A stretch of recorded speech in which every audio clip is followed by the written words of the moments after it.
This is Jerry Vasilatos for Chicago Corner, Hardlens Media. We're at the corner of Wrightwood and Kimball, where a crowd of approximately several hundred just dispersed after assembling to peacefully protest the construction of the General Iron recycling plant in the 10th Ward, the southeast side of Chicago.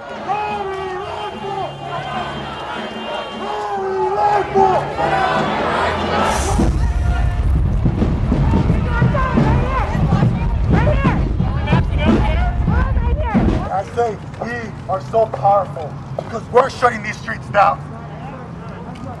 And all of us, we grew up. For folks in the southeast side, we know our places. We know our favorite gems. And we come here to protect those places because the southeast side is alive and strong. The southeast side is here because she won't go down to our part of the neighborhood because she knows she won't be welcomed. That's right. Because she won't see our families cry. She won't see my mother begging me to eat. She won't see my father begging me to say, when do we leave the southeast side? I'm not leaving the southeast side. Many people in public health are very disappointed that leadership is not coming from Commissioner Allison Arwani of the Chicago Department of Public Health. We're not seeing the leadership from the mayor, whose duty it is to look out for the well-being and to fight environmental racism. For a full month, the first hunger strikers have been hungry for justice. Next thing you know, what started as a protest became a movement. The second wave came, then the third wave. My husband Byron joined the strike. That got to show one big thing. Even if he is part of city council, he will never stop fighting for what is right. Because it's the people before the profit. Anytime, anywhere. So I've been on a hunger strike for 20 days now. Today, we're out here protesting to make some noise for Mayor Lightfoot to deny the permit. We've done every single legal action. We went to town halls. We went to city hall to formal legal ways, and you know she's not paying attention to us. We even confronted her face to face.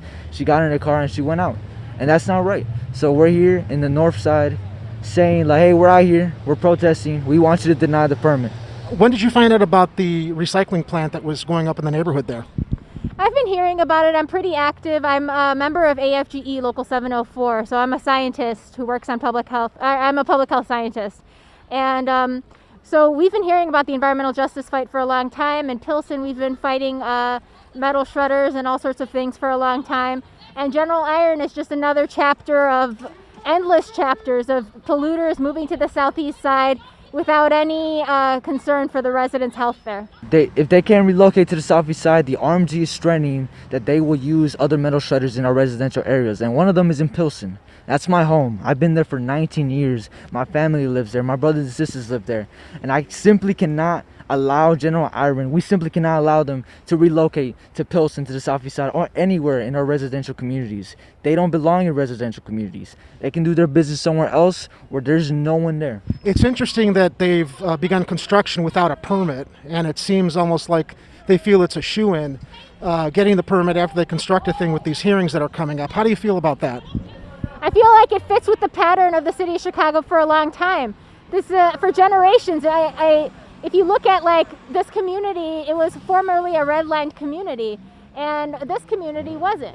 And so the legacies are carrying through. We think of racism as being in the past, but the same lines of racism, the ancestors of these people on the hunger strike right now, were fighting these fights decades ago and they weren't listened to, and the fight continues today. So, you know, we need Chicagoans, we need Americans, we need all people of goodwill to stand up and demand that all people have clean air to breathe, not just people in wealthy communities that have been historically favored by the white supremacist system, capitalist system in America.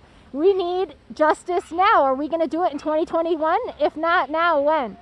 Do you think Mayor Lightfoot got the message here tonight? We hope so. We do. You know, we've made a lot of noise, and I'm pretty sure she did. How long have you been on your hunger strike now? 20 days. Wow. Yeah.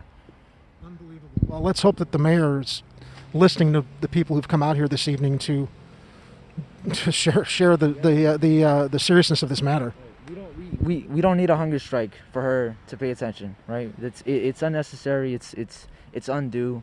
You know, the people have already spoken. They were like, "Yo, deny the permit." See, it's in her power. Home rule. She has home rule, which means that if there's any threat poses to any community, she can use home rule to simply block the threat, and she's not. How do you feel about how Mayor Lightfoot is handling the situation, letting down the community where the recycling plant is being constructed? I feel like she's totally bastardized, made a mockery of the democratic system. She ran on a platform of reform. She ran on a platform of restoring the Department of Environment that Rahm Emanuel got rid of. She ran on a platform of environmental justice. She came and spoke to these communities, and just like she lied to Anjanette Young at Anjanette Young Baptist Church, she lied to this community too. And at some point, you know, Chicagoans need to stand up and realize that, you know, we voted for the wrong person, and we need to take back the city for the people.